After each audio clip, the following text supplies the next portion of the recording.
अरे कढ़ले जनक हो राजा आपन सुंदर हो दियावा।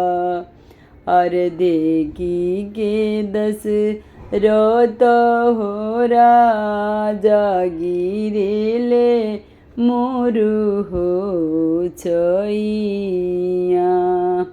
अरे देखी के दस रत हो राजा गिरेले मोरु हो छैया।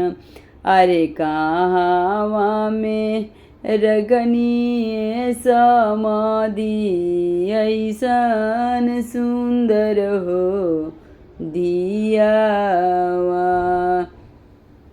अरे कहाँवा में रखनी समाधि ऐसन सुंदर हो दियावा।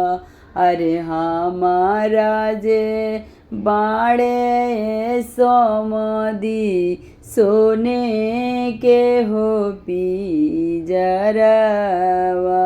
अरे वही में रखनी समाधि ऐसन सुंदर हो दियावा। अरे कौआ की अवनी समाधि दूधावा हो पियवनी। अरे कौआ की अवनी समाधि दूधावा हो पियवनी। अरे ओही में रखनी समाधि ऐसन सुंदर हो दियावा। अरे ओही में रखनी समाधि ऐसन सुंदर हो दियावा।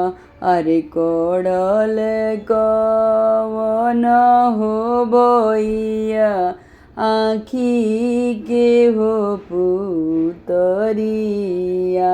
अरे देखी के सजन लोगावा गिरेले मोरु हो छैया।